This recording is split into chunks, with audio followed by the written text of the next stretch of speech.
Fired up. Everybody in the chat just crushing it. Drop a like here on an OG's Flavoring Fridays. Shooting for over 300 likes here as we inch, excuse me, closer and closer to real tangible football being back. I'm so fired up. It's great to see photos of players on the field. Which players, Bully Brock, will be in the starting lineup for the Arizona Cardinals? We tasked our folks here at PHNX Cardinals, can we put together the quintessential starting 11 on both sides of the ball? Not just base starters, but also different looks. I'm talking 12, maybe 11 personnel now, Bo, on offense and defense, multiple fronts. Where do you want to start, my friend? Let's start with actually let's do the offense. I know we were going to flip-flop it, but I'm excited about this. And if we do get to Sam, he's also excited. It seems the league's on notice with the additions that they made on the offensive side of the football. And you mentioned 12 and 11 personnel. We'll start with 11 personnel that the Arizona Cardinals used close to 65% of the time during their snaps last season. Damon, can we see it? Here we go. So we're predicting. You want to just go from the inside out here, Johnny? Yeah. Let's do that. And again, it's the offensive line that's going to get the most attention, really just the left side, right? Absolutely. When you look at it, we're starting with Jonah Williams right now, who does have experience playing left tackle at the NFL level. He was switched to right tackle after the addition to the Bengals offensive line last year, but has been a guy since he was drafted in the first round out of Alabama that played that left side. It seemed like, he was willing to make the change and did for the season, but maybe did he come over here with the opportunity to return to where he feels like he feels most comfortable playing? And then it would be another kind of veteran on the left side, and Evan Brown in the left guard position. Johnny, it's really probably the biggest competition on this Cardinals offense going forward. It's great competition. Evan Brown has been a stalwart with Seattle's offensive line, been a good player on a team that's run the football effectively and just really keeping that seat warm for Isaiah Adams. Most of us were done with the Elijah Wilkinson, experiment. Yeah. And then he came back and played well the last month of the season. Give him credit. But at the same time, I think he's added as a swing guard to this roster. And I think Evan Brown and Isaiah Adams is the matchup you want to watch here.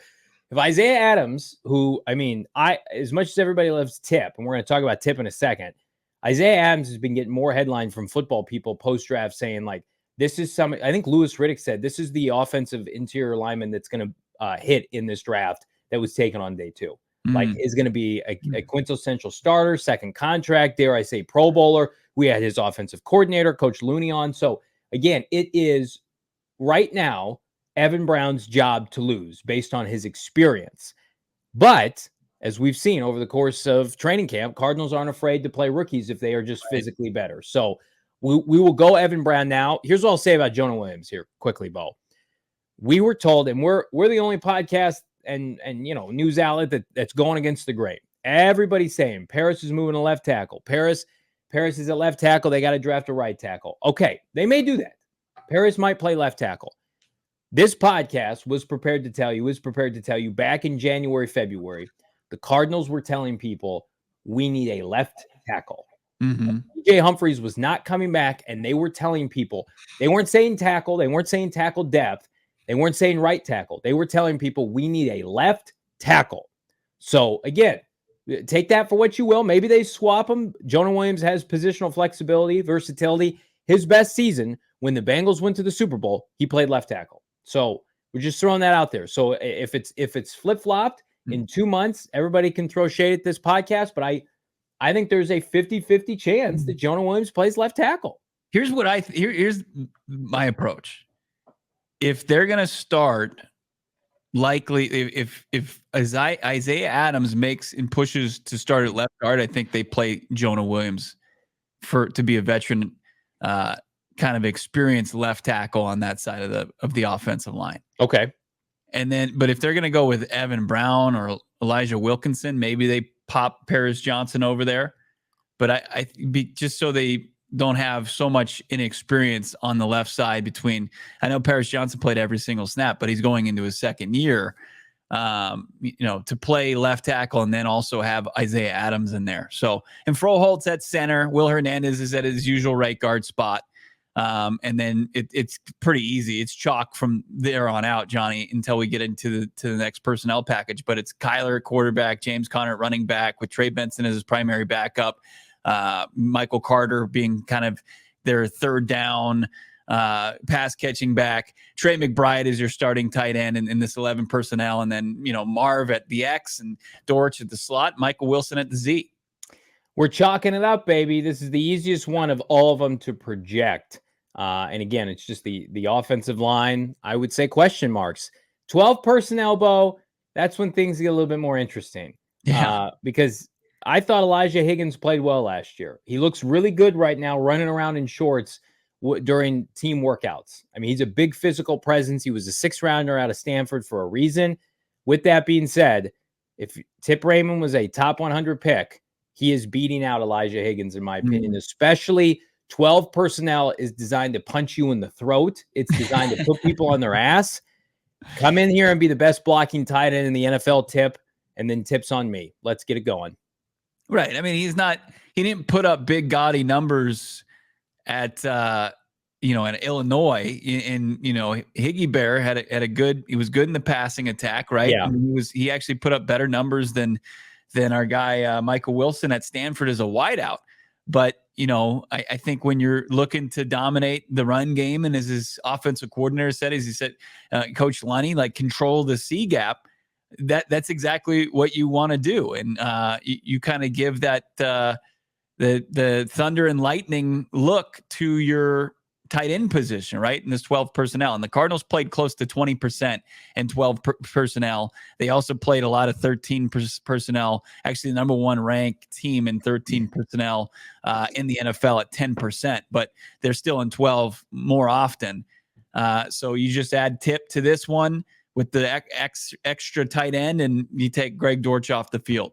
Yeah, this is going to be, I think, their primary red zone offense. Maybe they do 2 backs at some point with Trey Benson involved, but this is how you move people around in the NFL. This is how you assert yourself. This is how you go north and south. This is the opposite of the Cliff Kingsbury years. 10 personnel, east and west. This is north and south football. This is what the Cardinals did. You could argue better than anybody last year in making more with less, running for over 200 yards per game at times during the 2023 season. Marv and Michael Wilson are big play receivers downfield that can high point the football. Same with Trey McBride. Everything else just screams 3 yards and a cloud of dust. Maybe some keepers with K1 off the bootleg. Like it's a unit this year that when you're playing San Francisco, who can be run on, as we saw in the postseason. No Aaron Donald with the LA Rams, and then certainly Seattle was one of the worst run stopping teams last year. That's how the Cardinals are going to win games this year. Yeah. I want to see it opened up. I want big bolstered numbers for K1. But if I'm Kyler Murray, like, that's my favorite formation right there. Doesn't it get you fired up? It does. Just looking at that. Isn't this great? Why did we wait to do this? This is well, we needed some new players like Marvin, and we had to make sure Tip was signed. We had to make sure Tip was drafted by this team before we could do this. Once they had Tip officially in the fold, and they were like, "Okay, let's move forward." Then we started cooking up the depth charts, baby. That's right. All right, mixing it up. So the offense, we feel like and we should preface this by saying Elijah Higgins is going to play a lot. Trey Benson's going to play a lot, right? Greg Dortch is still going to play a lot, even if he's not in 12 personnel, and he could start games at some 12 personnel. The offense is much more solidified. It's just minor tweaks, right? The biggest movement we'll see during the year is who's starting at left guard, and does Isaiah Adams force his way there? But then for the most part, most of these questions are going to be answered. The defensive side of the ball, with as much as they like to rotate, and the amount of new bodies, maybe not household names, but new bodies for Cardinal fans to get to know, is where I think we may have some pushback with the fans. Maybe a little bit. And then, with 13 personnel, them being in that formation, what would I say, 10% of the time? There's opportunities for Higgy Bear to get back out on the field, right? And with Marv as your single wideout. I just think that this team just has an opportunity to be lethal in the red zone. Just with the guys, their versatility, their want and will to block, the physicality that they bring, right? That you're entering a guy that's 6'5", 270 at the tight end position, and you already have the big hog mollies up front. You have Michael Wilson, as you said, and Marvin Harrison Jr. and their ability to go up and just out athlete guys. And then, Connor and then Kyler Murray's running ability. Yeah. I mean, they should continue to trend in the right direction in the red zone. I mean, James Conner 2 years ago when the Cardinals were 9-0, it was because of his red zone prowess, in particular, 15 rushing touchdowns like that. I know it was under a different regime, but you need that with Kyler Murray. Kyler Murray can only do so many QB keeps. He can't Josh Allen you over the goal line. You need a big physical back. Now they have two of them, and they're in good shape.